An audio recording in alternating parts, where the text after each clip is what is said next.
great for fans and great for programs. The leverage is created by the SEC by adding another high-quality game. ESPN's willing to pay more for that. This sets up a real reason and moneymaker for the SEC and the Big Ten. It's going to be more difficult to become bowl eligible, but when's the last time we talked about a bowl game? But the games aren't all that compelling compared to what the Southeastern Conference can offer. Now we see what happens with the Big Ten. The 28 was always to push the 16. It tells us we're going to 16 in 2026.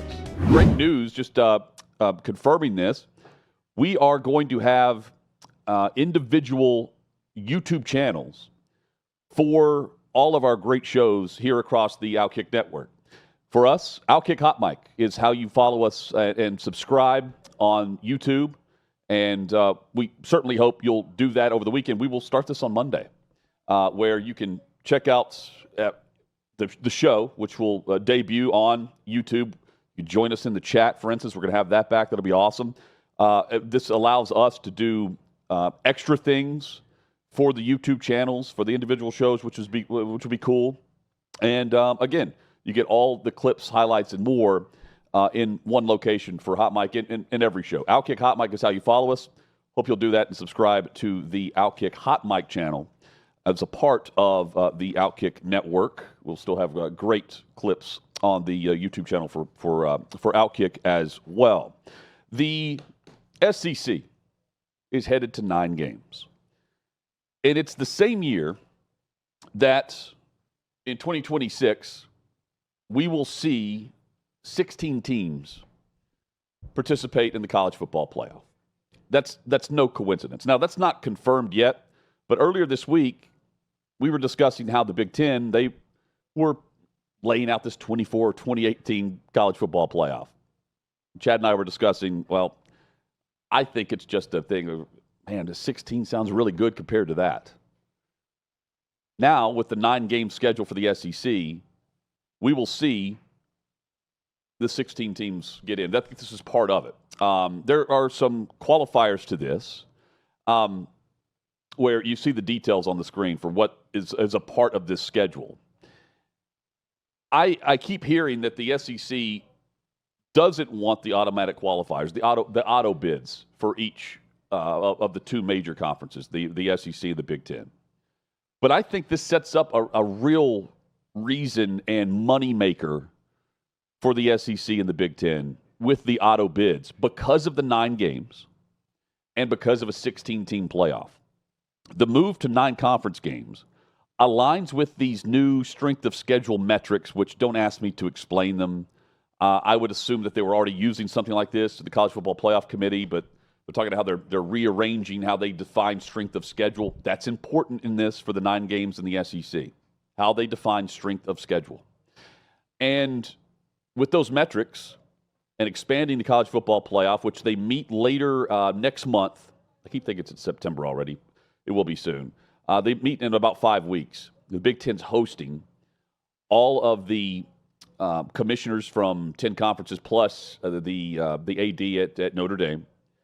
And they're going to try to determine and meet again about what format they're going to move to. That's because ESPN, with the television contracts moving forward on the format, that can be finalized by December 1st, at the end of November. The SEC wanted the 9 games now because they're going to push for the format that they want. The play-in format, though, that I've been mentioning and that I'm all about right now, doesn't seem like that's one that's talked about currently within the SEC headquarters, but it could be one that the Big Ten likes. And that's where you have 3 versus 6 and 4 versus 5 from the regular season in your conference. Play one another to determine the final 2 auto bids to get into the CFP. Your top team out of the SEC and the Big Ten, hypothetically here, would be they would set up a bye week because you're going to play the college football playoff right after the conference championship weekend that we currently have. Right now, conference champion weekend sucks. Oregon and Penn State played one another, and it didn't help Oregon one damn bit that they won that game. Penn State had an easier path than what we saw Oregon have, even though Oregon won that game. We saw where Lane Kiffin came out and said, wait, does it really help us if we play in that game? Now, it would have helped Ole Miss, but you never want one of your coaches saying, maybe we shouldn't play that extra game in Atlanta. Well, this would guarantee that you couldn't go into that game and only hurt your resume for the college football playoff. It's also a huge moneymaker. You're adding another game that you can sell off to any streamer you want to. ESPN can pay more money for all this. It's extra inventory that only the Big Ten and the SEC would be able to do because they have the 4 auto bids. The other conferences in this pitch in this pitch from the Big Ten, they wouldn't be able to do this. They're only going to get 2 auto bids. The SEC, the Big Ten could do this. That's more millions, which is why we saw the 9-game schedule for the SEC. I think it's a no-brainer, but right now, that's not happening. The main focus seems to be 11 teams that will be at large bids for the college football playoff when we get to 16, and then 5 conference champions automatically getting in. That makes up your 16.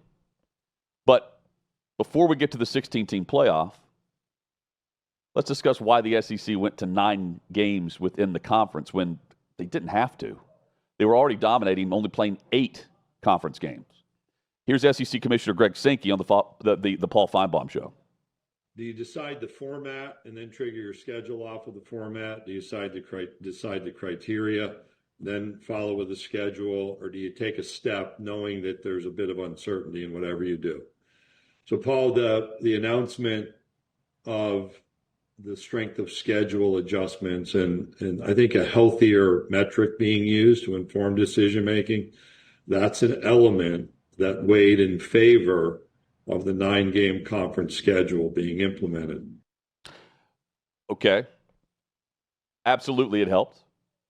That's how you also convince other programs and universities and presidents, ADs, head coaches to get behind it. You know, I think the sentiment was that most of the programs were like, no, absolutely not. We don't want 9 games. I think a lot of programs do because of the ticket sales, keeping up with the Joneses, having programs come through your stadiums, and because of the fact that you have to schedule at least one quality opponent in all of this outside of the 9 conference games that you're going to be playing. There are teams within the SEC that are already doing that, and this kind of evens the playing field on the scheduling, so you can't just schedule 3 cupcakes because Georgia is already playing Georgia Tech. That's not going to change. Florida's playing Florida State at the end of the season. Kentucky plays Louisville. South Carolina Clemson is not going anywhere. South Carolina fans talk more about that game than they do any SEC matchup that they play. So that's important to note. Those 4 programs, they're already playing a quality opponent outside of the 9 conference games. That's also great for fans because it's another game that is worth watching, even though we're watching the blowouts anyway. They approved this now, the 9 games, in time for the new format in the college football playoff. And it seems as though that the ACC is going to follow suit here. Because 5 of their schools play Notre Dame every year as part of Notre Dame's schedule and slate, even though they're not technically in the ACC. They're playing this ACC conference schedule. That's basically a 9-conference schedule anyway for those 5 teams. Notre Dame has signed an annual game with Clemson. Is that going to count for Clemson? Again, the ACC is likely to follow suit. Schedules are going to be much better across the board here. The regular season's going to be more impactful now. We're already getting Texas and Ohio State to kick off this season. That was scheduled prior to Texas even going into the SEC. Oklahoma signed their game with Michigan before they even went to the SEC. And now we'll see every program rotate in this schedule. It wasn't, you don't see, whenever it was a 14-team league, you didn't see a lot of the teams from across the conference. You knew that Alabama and Tennessee were going to play every year. You knew that Florida and Tennessee were playing every year with the SEC East. But when it came to the West, you had that one rotating opponent, but you didn't necessarily, if you played college football, if you were a college football fan, they didn't come to your house all that often, that rotator. A&M proposed a 9-game conference schedule back in 2019. It wasn't approved, but this was one of the reasons why. Universities want Texas to come to their stadium. They want Oklahoma there. They want Alabama. They want Georgia coming through their stadiums. That generates revenue. Kirk Cignetti at Indiana. He set up the scheduling philosophy before the new plan was even unveiled. 12 of the 16 SEC teams play 3 G5 or an FCS game. 12 of those teams play 36 games, 29 G5 games, and 7 FCS games, and 1 less conference game. All right? So we figured we'd just adopt SEC scheduling philosophy. Some people don't like it. I'm more focused in on those 9 conference games. Well, fine. It helped Indiana. Now SEC's playing 9, and we'll get to the whole Big Ten SEC maybe agreement or what the Big Ten would always complain about with the SEC, and you heard Cignetti mention it there. And now what does Cignetti mention whenever he gets to the podium with the 9 games, right? Now, I wouldn't think Kentucky wants this. Kentucky wants their 6 wins. It's going to be more difficult to become bowl eligible. But when's the last time we talked about a bowl game? Like, the Pop-Tart Bowl is popular because of the mascot, not because of the matchup. So, I don't think the bowl games have anything to do with the future of where we're headed across college sports. And if anything, we need less of them because, well, there are not many good teams played in those games anymore, especially as we continue to expand the playoff. Nick Saban used to be for the 9-game expansion within the conference. Then he wasn't because of the strength of schedule details. Bama was going to play Tennessee.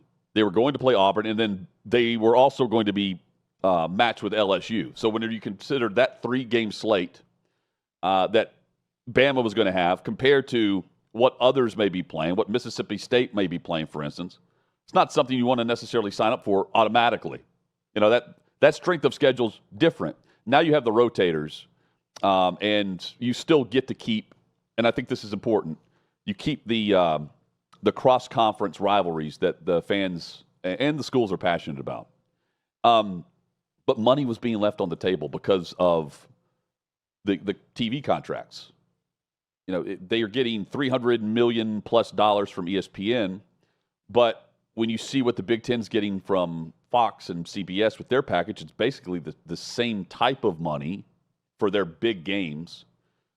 But the games aren't all that compelling compared to what the Southeastern Conference can offer, especially when you're offering an extra game within your conference. There's the magnitude of that matchup matters for the playoff.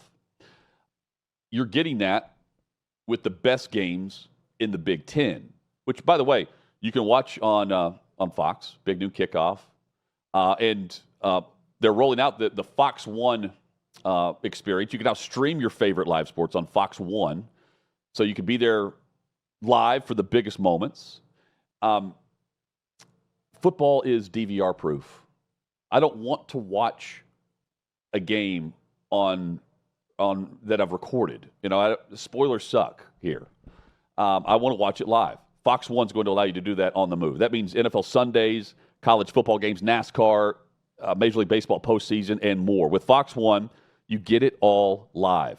Edge of your seat plays, jaw-dropping, high-octane moments, that feeling like you're right there with the action, playing with the obsession of sports. Again, DVR proof is why we love live sports, why advertisers love live sports, why you've got to see it in the moment. You can do that with Fox One. We live for live, and it's streaming now. Check out Fox 1.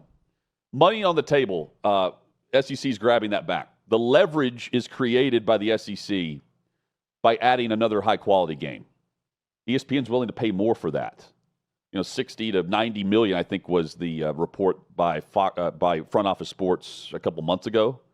So now you have the SEC creating this game. ESPN's getting a better game for all of us to watch with their package. The teams are going to get more money. And now we see what happens with the Big Ten, because their whole complaint was SEC's only playing 8. And now the SEC's playing 9. The SEC seems to be on the side of the debate where they want 11 teams at large, 5 conference champions, because they believe they're going to get more teams into a 16-team playoff with 11 at-large bids than with the auto bids, the 4 auto bids, and then adding more. The Big Ten gets what they want with the SEC playing 9 games. And now does the SEC get the format they want? Because the Big Ten, they've been pushing that 4 auto bid format. You got to change your argument a bit if you're the Big Ten, if you don't want to just concede that, well, I guess we'll be for the 11 and 5, unless they want the 28, which is ridiculous with all of it. The 28 was always to push the 16.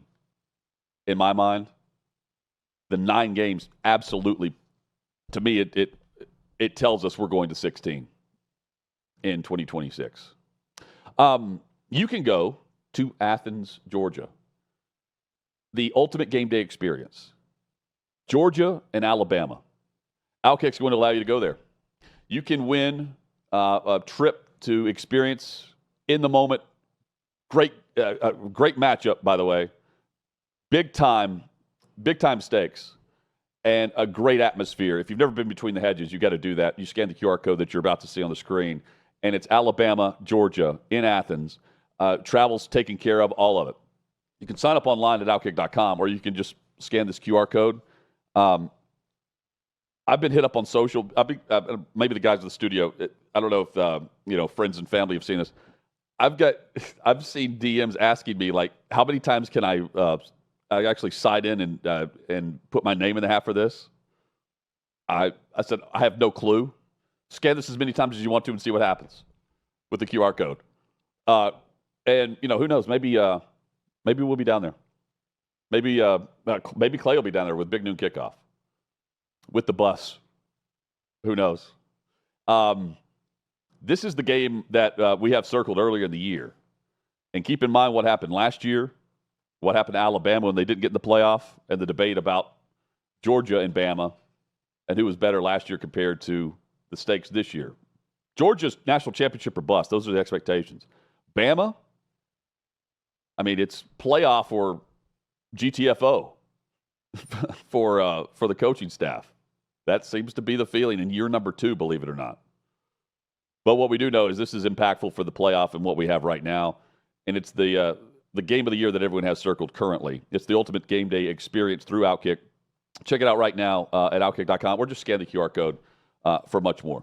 Straight ahead, the hypocrisy of this house settlement and this clearinghouse BS that through NIL players have to go through in order to get money for, like, going to an autograph signing at a car dealership, and whether or not it's fair market value. I'm going to show you what isn't fair market value, but what we're seeing across college football right now. That's straight ahead here on Hot Mic. This fall, you're not just watching the biggest game in college football. You're at the game. Bama versus Georgia. September 27th, Athens. OutKick's giving one lucky fan and a guest a VIP treatment. This is your shot to punch your ticket to the college football weekend of a lifetime. Flights covered. Hotel covered. Game tickets, of course. We're also hooking up 10 more fans with OutKick hats. And everyone who enters gets a discount to the OutKick shop. No purchase necessary. Just hit OutKick.com/sweepstakes. College football weekend of a lifetime. OutKick.com/sweepstakes.